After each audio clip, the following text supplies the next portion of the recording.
같이 합독했던 마태복음 26장 6절에서 13절 말씀을 중심으로 마리아의 헌신을 배우자라는 제목의 말씀 가지고 우리가 같이 귀한 은혜를 받는 귀한 시간이 되기를 소망합니다. 아멘. 하나님의 복음은 어떤 사람이든지 들어가기만 하면 능력이 나타날 수밖에 없어요. 아멘. 복음이 들어가는 곳마다 놀라운 복음의 능력으로 로마를 변화시켰던 이 바울의 위대한 사건이 우리를 통해서 일어날 줄 믿으시기 바랍니다. 아멘. 우리도 전도하는 우리들이 되시길 바랍니다. 아멘. 주 예수를 믿으라 그리하면 너와 내 집이 구원을 얻으리라 외치고 다닐 수 있는 우리들이 되시기를 소망합니다. 아멘. 성 어거스틴이 완숙한 신앙의 경지에 들어가자 신앙에 들어가기 전에 꿈을 꿨어요.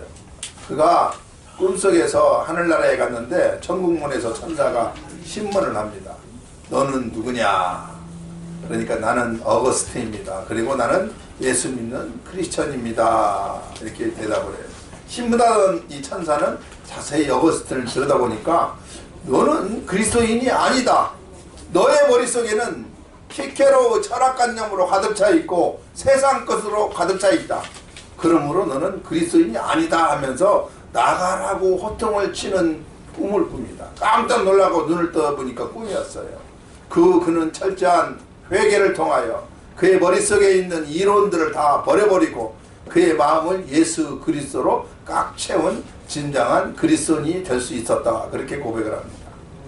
오늘 저와 여러분 우리들의 마음속에 또한 우리 머릿속에 과연 무엇으로 채워져 있습니까? 여러분들의 이론으로 채워져 있습니까? 아니면 여러분의 생각으로 채워져 있습니까? 그런데 여러분, 인간의 이론과 생각은 하나님을 대적하고 또한 비판하고 불신앙과 불순종으로 이끄는 통로가 되어버리고 말아요. 그러므로 사랑하는 성도 여러분들은 예수로 충만한 성도들이 되시기를 축원드립니다. 아멘. 이스라엘 나라에서는요, 자기 집에 손님이 오면 세 가지 방법으로 환영을 한대요. 평안을 기원하며 입을 맞추고 발을 씻겨주거나 발 씻을 물을 주는 거예요. 그 다음에 향을 피우거나 향을 머리에 부어서 발라주는 그런 세 가지 형태로 손님을 맞이합니다. 오늘 본문은 예수님께서 예루살렘에서 멀리 떨어지지 않는 베단이라는 마을에 가셨을 때 일어난 사건을 기록하고 있어요. 베다니에는 마르다와 마리아와 그리고 죽었다가 다시 살아난 나사로가 사는 동네예요. 바로 이 베다니 동네 전에는 문둥병, 나병으로 앓다가 예수님께 고침을 받은 시몬이라는 사람이 살고 있었는데 그 시몬이 자기 집에 예수님이 초청하여 식사 대접을 하고 있었어요. 그런데 이 시몬은 예수님이 오실 때 이에서 말씀드린 세 가지 중에 그 어떤 한 가지도 했다는 기록이 없습니다. 이때 한 여인이 예수님께 찾아와서 300데나리온이나 되는 값비싼 향유가 달린 옥합을 깨뜨려서 그 향유를 예수님의 머리에 부은 사건이 오늘 저와 여러분이 읽었던 본문의 내용인 것입니다. 그러니까 본문은 주님께서 십자가를 눈앞에 두고 일어난 사건이에요. 2절을 보면은요, 예수님은 자신이 언제 죽을지 그때를 알았다는 거예요. 때를 아는 것처럼 중요한 것은 아마 없을 거예요. 말할 때가 있고 우리가 침묵할 때가 있고 나설 때가 있고 나서지 말할 때가 있잖아요. 그래서 많은 사람들이 낄낄빠빠를 잘해야 한다 이렇게 말을 해요. 낄 때와 빠질 때를 잘 아는 거예요. 성경은 때를 귀하게 여깁니다. 지금은 은혜 받을 만한 때요 구원의 날이로다. 지금은 자다가 깰 때입니다. 사람에게 또 다 누구에게도 때가 있어요. 일할 때가 있고 죽을 때가 있고 그리스도인들은 죽음을 당당히 맞이할 수 있어야만 합니다. 초대교회 순교 역사를 보면은 형장으로 끌려가는 모습이 마치 신랑을 맞으러 가는 신부처럼 소풍 가는 어린 학생이 도시락을 싸들고 기쁘게 떠나는 것처럼 사형장을 향해 걸어갔다고 역사는 그렇게 기록하고 있어요. 왜 그럴까요? 예수 믿는 사람들은 죽으러 가는 것이 아니라 본향으로 돌아가는 것 때문에 그래요. 아멘. 예수님은 이틀이 지나면은 6월절이 되고 6월절이 지나면 죽음이 자신을 기다리고 있음을 아셨던 분이에요. 오늘 3절에서 5절을 보면은 예수님의 예언처럼 죽음은 긴박하게 예수님 주위로 몰려오고 있었어요. 대제사장들과 국민의 대표 기관이었던 장로들이 모여서 예수를 어떻게 잡아가지고 처형을 할 것인가를 의논하고 있었다는 것이죠. 이런 숨가쁘게 돌아가는 그러한 상황 속에서도 우리 예수님은 그날의 일정에 똑같이 들어가셨어요. 즉 베다니 시몬의 집에 신방을 가신 거예요. 그때 그 시몬의 집에서 한 여인의 헌신을 우리는 볼 수가 있습니다. 예수님은 이 여인을 가리켜 오늘 본문 13절 온 천하에 어디서든지 이 복음이 전파되는 곳에는 이 여자의 행한 일도 말하여 저를 기념하라 이렇게 말해요. 흔히 호랑이는 죽어서 가죽을 남기고 사람은 죽어서 이름을 남긴다 말이 있듯이 사람들에게는 자신의 이름을 이 세상에 남기고 싶은 욕망이 다 있어요. 이것을 우리는 공명심이라 이렇게 말하고 또한 명예욕이다 이렇게 말을 합니다. 어떤 사람은 나무 껍질에 또 어떤 사람은 억센 바위 위에 자기의 이름을 새겨놓은 사람도 있어요. 이러한 공명심은 인간이 사는 세계라면 어느 곳이나 있기 마련이에요. 어떤 사람들은 명예욕이 뜻대로 안 될 경우에는 힘으로 돈으로 자신의 이름을 얻고 권력을 쥔 사람도 있잖아요. 그래서 매간매직이란 말이 생겨난 거예요. 그러나 우리는 본문에서 좀 색다른 주인공을 찾아보게 되는데 이 사람은 우리 주님께 친히 온 천하에 어디서든지 동서양을 막론하고 복음이 전파되는 곳곳마다 이 여인의 행한 일도 함께 전파되어서 이 여인의 일을 기념하라고 말씀하고 있습니다. 그러면 이 여인은 어떠한 여인이었습니까? 영웅이었습니까? 정치가였습니까? 애국 열사였습니까? 아니면 그 당시 빌라도 총독이나 헤로드 왕의 영부인이었습니까? 아니에요. 평범한 여인이었어요. 본문 기사는 사복음서가 공통적으로 다루고 있는데 요한복음 12장에 보면은 베다니 마을에서 마르다와 나사로와 함께 살고 있는 의로운 삼남매 중에 하나인 마리아라 이렇게 소개하고 있어요.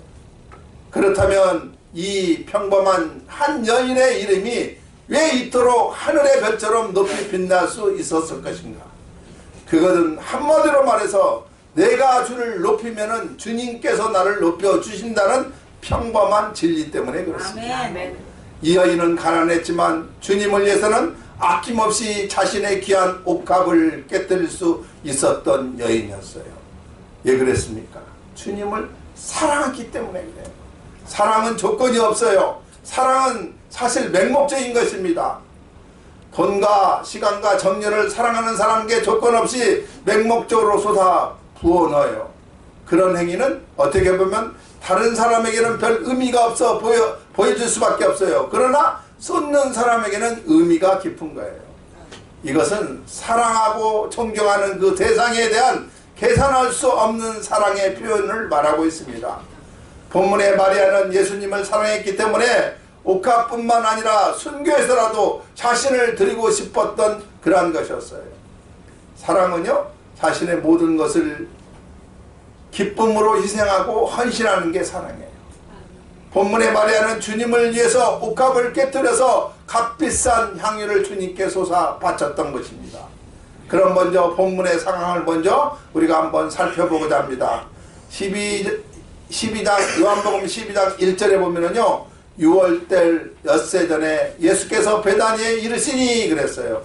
이제 예수님의 공생의 기간이 6일밖에 남지 않았음을 볼 수가 있어요. 요한복음은 6월절 엿새 전이라 만을 강조하고 있죠. 요한 사도의 의도는 무엇인지 아십니까? 한마디로 예수님은 6월절 어린 양으로 인류의 속죄 양으로 오신 분임을 드러내고 있는 것이죠. 6월절은 이스라엘 민족의 출애굽 기념일, 즉 해방절을 말하고 있습니다.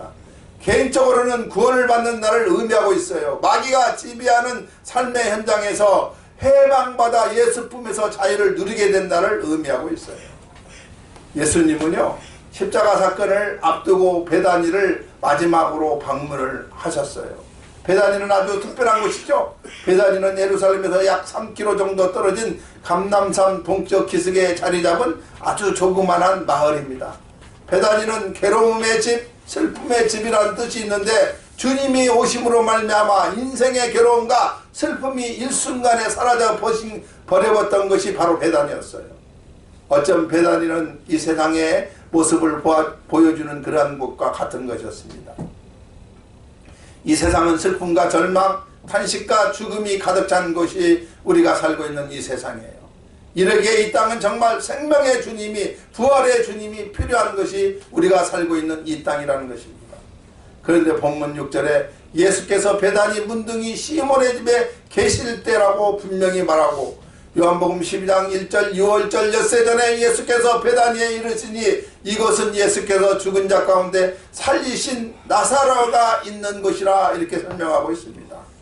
그러니까 베다니에 사는 문둥이 시몬은 예수님께 치유받은 자로서 그 은혜를 보답하는 마음으로 예수님과 제자들을 초청하여 잔치를 베풀고 있는 그 장소가 일어난 사건임에 틀림이 없다는 것이죠. 본문은 한 여인의 헌신을 소개하고 있죠. 헌신은 성도들이 하나님께 정성을 다하여 믿음의 행위를 드러내는 것을 헌신이다 이렇게 말합니다. 허비나 소비는 누구나 다 할 수 있지만 헌신은 믿음이 있는 사람만이 가능하고 주님을 뜨겁게 사랑한 자만이 가능한 거예요. 그러면 향유를 부은 헌신의 여인 마리아는 어떤 여인인가 한번 살펴봅니다. 이 여인의 이름은 요한복음 12장 3절 거기에만 나와 있어요. 그녀의 이름이 누구냐 하는 것은 그다지 중요하지 않습니다. 중요한 것은 옥합을 깬 그 여인의 행동이에요. 순전한 나들한 말은 불순물이 섞이지 않은 향유를 말하고 있습니다. 한 근이라 했는데 다른 성경에는 한 옥합이라 이렇게 기록되어 있어요. 아마 부피로 따지면 한 옥합이고 무게로 따지면 한 근이었을 것이다 이렇게 생각을 할 수가 있습니다. 첫째 마리아는 공개리에 향유를 부었어요. 6절에 시몬의 집에는 예수님과 그 집주인 시몬 외에도 12제자가 있었으며 그 동네 유지들이 초청되어 있었어요. 마리아는 그 사람들이 모두 지켜보는 그런 가운데서 옷값을 깨뜨려 향을 부어버렸어요. 그 이유는 간단합니다. 그 일이 떳떳한 일이며 자랑스러운 일이었기 때문에 그랬다는 것이죠. 부끄러운 일은 드러내고 할 수 없잖아요. 그러나 자랑스럽고 착한 일이라면 남의 눈치 볼 필요가 없어요. 주님을 위한 일이라면, 교회를 위한 일이라면, 사회와 이웃을 위해 떳떳한 일이라면 여러분 우물쭈물하지 마시고 남의 눈치 볼 것 없이 서둘러 하시기 바랍니다. 두 번째는요, 값비싼 향유를 부었어요. 본문 7절에서는 매우 귀한 한 옥합이라 이렇게 했지만은 마가복음 14장 3절에는 값진 향유라 이렇게 기록하고 있어요. 요한복음 15장 5절에서는 가룟 유다는 이 향유의 값을 300데나리온으로 값어치를 쳤어요. 당시 화폐 가치로 치면은 장정 1년 동안 쉬지 않고 일해서 받는 월급에 해당하는 돈이라는 것입니다. 예를 들어서 4,000불 받으면은 48,000불, 3,000불 받는 사람을 기준하면 36,000불 그러죠. 평균 한 4만 불 같이 되는 거예요. 당시 장정의 하루 일당이 한 데나리온이었습니다. 그 당시 유대인들의 결혼 풍속 가운데 혼수 준비 중에 가장 귀한 것이 옷과 향유였어요. 아마 마리아의 어머니가 세상 떠날 때 딸에게 혼수감으로 이 귀한 향유를 물려주었을 것이라 이렇게 말을 하죠. 그렇다면 마리아가 부은 이 향유는 자신이 가지고 있는 것 중에 가장 귀한 것을 주님께 바친 것으로 사랑의 극치를 나타내고 있는 것입니다. 아멘. 이것이 바로 예배입니다. 예배란 나를 사랑하셔서 독생자 예수 그리스도를 십자가에 못 박게 하셨던 하나님께 내가 드릴 수 있는 최선의 것을 드리는 것이 예배입니다. 한 여자가 한 남자에게 그렇게 했다면 세상에서는 그것을 사랑이라 이렇게 말합니다. 그러나 한 사람이 하나님께 그런 행위를 했다면 그것은 예배가 되는 거예요. 오늘날 교회의 위기는 예배의 위기에 있습니다. 진정한 예배가 없다고 뜻있는 사람들은 많이 말하고 있어요. 극장에 오듯 성가대가 찬양을 하면 얼마나 잘하냐, 목사가 설교를 얼마나 잘하냐, 내가 아는 사람이 왔냐 안 왔냐 살피는 그러한 시대예요. 예배를 들어오는 사람보다 보러 오는 사람이 더 많은 그러한 시대입니다. 여러분, 여기에 무슨 사건이 이루어지고 어떤 영적인 변화가 일어날 수 있겠습니까? 백날 천날 예배드려도 하나님은 끄떡도 안 하실 거예요. 이 여인이 들고 있는 것이 바로 예배예요. 최상의 존재에게 나의 최상의 것을 아낌없이 쏟아 바치는 것이 예배입니다. 아멘. 이 여인의 기쁨과 감사와 감격을 이 여인만이 아는 거예요. 헌신한 사람만이 예배의 기쁨을 알 수가 있어요. 아멘. 사랑을 쏟아 부은 자만이 사랑의 감격을 맛볼 수가 있는 거예요. 아멘. 오늘 우리가 하나님께 무엇을 드리기를 원하고 있습니까? 오늘 마리아처럼 최상의 것을 드린 사람은 하나님을 최상의 하나님으로 믿는 사람들이에요. 그러나 드리는 헌신도 없이 앉아있다가 카톡만 쳐다보고 그냥 잡념 생각하면서 가는 사람은 하나님을 시시한 하나님으로 믿는 사람들이에요. 내가 하나님을 어떻게 믿느냐에 따라 하나님은 우리와의 관계를 설정해 주시고 있다는 것입니다. 아멘. 내가 적극적으로 하나님을 믿으면은 하나님도 적극적으로 우리에게 오신다는 거예요. 아멘. 내가 최선의 것을 드리면은 하나님도 최고의 것을 우리에게 주신다는 거예요. 아멘. 그러나 내가 무관심으로 드리면은 하나님도 그 사람에게 무관심할 수밖에 없어요. 하나님을 사랑하는 자는 하나님의 사랑을 덧입을 수밖에 없습니다. 아멘. 잠언서 8장 17절 나를 사랑하는 자들아 나의 사랑을 입으며 나를 간절히 찾는 자가 나를 만날 것이라고 말씀하고 있잖아요. 아멘. 독일의 신학자 본 에포 목사는 하나님의 은혜를 값싼 것으로 취급하지 말라고 말씀하고 있습니다. 아멘. 여러분 우리는 어떻습니까? 하나님의 은혜로 지역갈 내가 구원받고 하나님의 자녀가 되었다는 것이죠. 그뿐입니까? 하나님의 크신 은혜로 오늘날까지 우리가 살고 있잖아요. 아멘. 이런 은혜 속에 살면서 우리는 하나님께 싸구려 향유를 부어 갚는다고 할 때가 얼마나 많은지 모릅니다. 오늘 마리아에 드린 향유는 순전한 나드 향이었다는 거예요. 아멘. 나드 향은요 인도에서만 나오는 최고급 향유예요. 그런데 이 나드 향에 다른 것을 배합하면 본래 향이 나지 않는다고 그렇게 말해요. 마가복음 14장 3절에 값진 향유 곧 순전한 나드 한 옥합이라고 표현이 되어 있습니다. 헬라어의 순전한이란 말은 믿을 수 있는 이라는 단어에서 유래된 말이에요. 그러니까 순전이라는 말은 믿음이란 말과 동일한 거예요. 제 아무리 큰 일을 하고 큰 봉사를 해도 그 동기가 순수해야 하고 믿음으로 해야 한다는 거예요. 이 향유는 불순물이 조금도 들어가지 않는 순전한 것을 말하고 있습니다. 그것으로 마리아는 주님께 발에 붓고 눈물을 흘리면서 자신의 머리털로 주님의 발을 씻어 주었어요. 이 행위는 메시아 되신 주님 앞에 자신이 죄인됨을 고백하는 신앙의 위대한 고백의 행위였습니다. 아멘. 네 번째로 옥합을 깨뜨렸어요.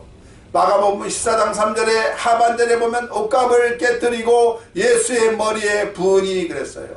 향유는 옥합에 담겨져 있습니다. 옥합을 깨야 향유가 흘러나올 수가 있어요. 옥합이 깨지지 않는 한 향유는 흘러 넘칠 수가 없습니다. 참된 예배는 깨지는 거예요. 육신과 옛사람이 깨어져야 하고 우리의 사고방식도 깨어져야 한다는 거예요. 사람보다 옥합이 사람마다 다 옥합이 있어요. 그런데 사람들은 그 옥합을 자랑만 합니다. 그러나 하나님 앞에서는 옥합을 깰 줄 알아요. 옥합이 깨지면 속사람이 살아나고 생명이 흐르며 심령이 역사가 일어나는 것입니다. 치유가 일어나고 모든 어려운 세력들이 물려가는 것입니다. 예배는 향유가 흘러넘치는 것이 예배예요. 살아있는 예수님의 생명의 사람들의 심령 속에 흘러넘치는 것이 예배예요. 아멘. 마리아는 옥합을 미련 없이 깨뜨렸어요. 그것은 자신을 깨뜨리는 헌신의 상징이었던 것입니다. 어떤 사람은 입으로만 5만 가지를 다 깨뜨리고 있는 사람이 있어요. 그러나 정작 옥합은 깨뜨리지 않는 사람이 있습니다. 어떤 사람은 훗날 깨뜨린다고 장담하고 약속만 하는 사람이 있어요. 그러나 행함이 없어요. 본문의 마리아는 미련 없이 바쳤더니 동서양을 막론하고 복음을 전파되는 그러한 곳마다 이 여인의 행한 일도 전파되고 이 여인의 일을 기념하라고 우리 주님이 말씀하고 있습니다. 아멘. 그럼 우리는 마리아의 헌신은 어떠한 헌신이었을까? 우리가 바로 배울 줄 알아야죠. 능동적인 헌신이었어요. 그 누구도 마리아에게 헌신을 강요하지 않았습니다. 오히려 이들은 마리아의 헌신을 비방했어요. 마리아는 능동적으로 자원하여 헌신을 했어요. 이 헌신이 우리 주님을 기쁘게 하시는 것입니다. 여기 계신 저와 여러분, 자발적으로 헌신하는 우리들이 되시기를 바랍니다. 아멘. 두 번째는 최선을 다하는 헌신했어요. 신앙생활은 하나님께 최선을 다하는 거예요. 어떤 사람은 최선을 다한다는 의미를 임산부가 애를 낳을 때 쓰는 힘이라 그렇게 표현을 해요. 남자는 애를 낳아보지 몰라서 어떤가는 모르지만 여자들은 알 거예요. 비방을 이긴 헌신이었습니다. 우리가 하나님의 일을 하다가 보면은 힘들고 헛들고 비방하고 무시하는 사람들이 주위에 많이 있어요. 그러나 거기에 시험들지 마시기 바랍니다. 주님의 평가만 기대하시면 되는 거예요. 아멘. 이미 받은 바에 감사하는 헌신이었습니다. 오라비가 죽은 지 4일이나 됐는데 예수님께 살려주셨어요. 마리아는 미래의 어떤 축복이나 은혜를 위해서가 아니라 이미 받은 은혜, 지난날에 받은 은혜에 보답하고 감사하여서 헌신을 했던 거예요. 이 여인은 어떤 조건을 내건 헌신이 아니라 받은 바 은혜에 감사하여 하는 순수한 헌신이었던 것입니다. 창세기 8장 20절에는요, 노아는 자기 8식구를 홍수에서 구원해 주신 하나님의 은혜가 너무 크므로 방주에서 나오자마자 여호와를 위하여 단을 쌓고 정결한 제물로 번제를 드렸다고 기록하고 있습니다. 우리는 이미 구원받은 자입니다.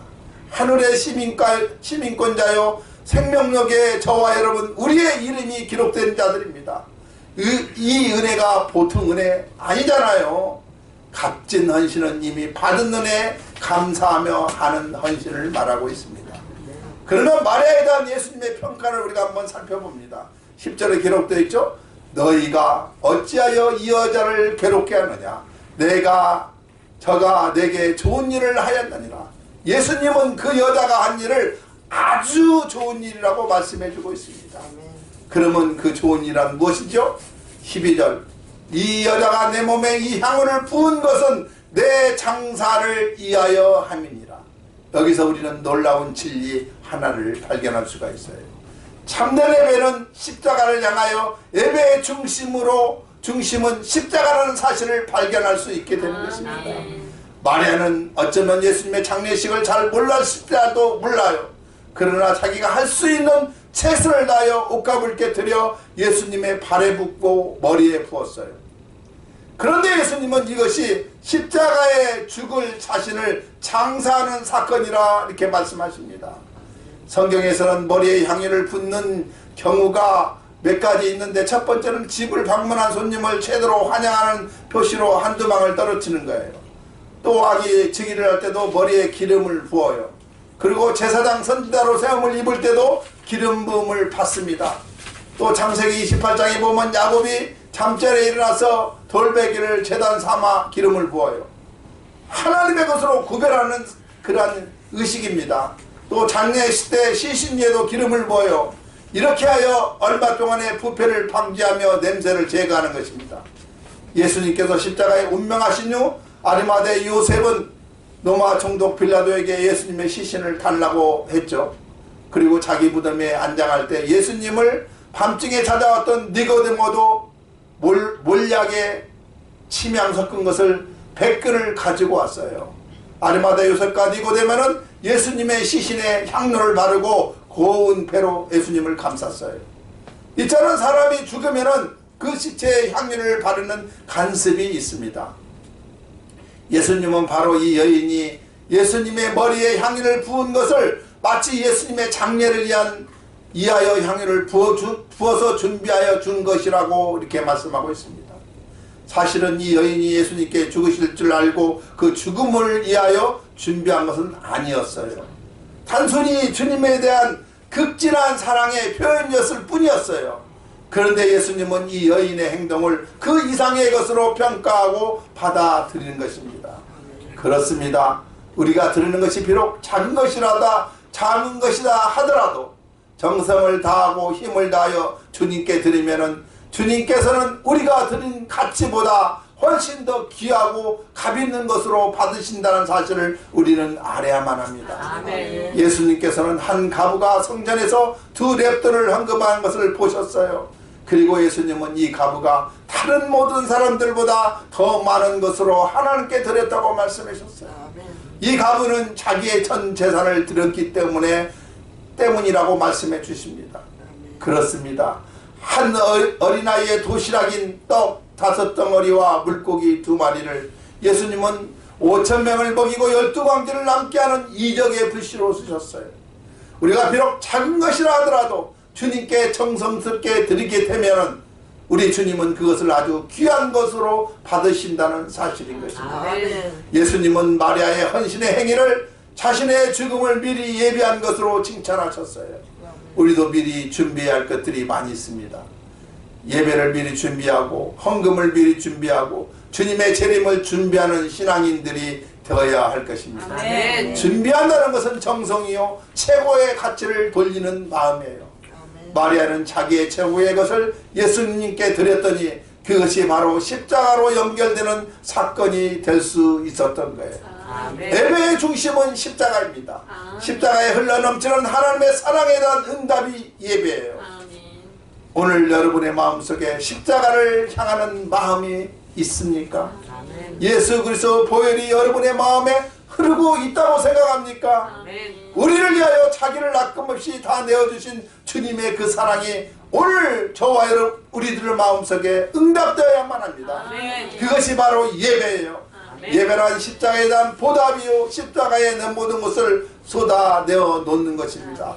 예수님은 마리아가 행한 일을 복음이 전파되는 곳곳마다 함께 전하고 기념하라고 말씀하고 있습니다. 13절입니다. 내가 진실로 너희에게 이르노니 온천하에 어디서든지 이 복음이 전파되는 곳에는 이 여자의 행한 일도 말하여 저를 기념하라 하시니라. 아멘. 하나님의 역사는 하나님을 진심으로 사랑하고 믿고 의지하는 이러한 헌신자를 통해서 이루어지는 것을 알 수가 있어요. 우리도 옥합을 깨야 합니다. 우리의 육신이 옥합이에요. 이 육신이 깨져야 우리 속에 있는 성령의 역사가 비로소 나타날 수가 있어요. 아멘. 그런데 우리는 병과 같은 우리의 육신을 너무나도 아끼고 사랑하고 치장하는 것을 너무나 좋아해요.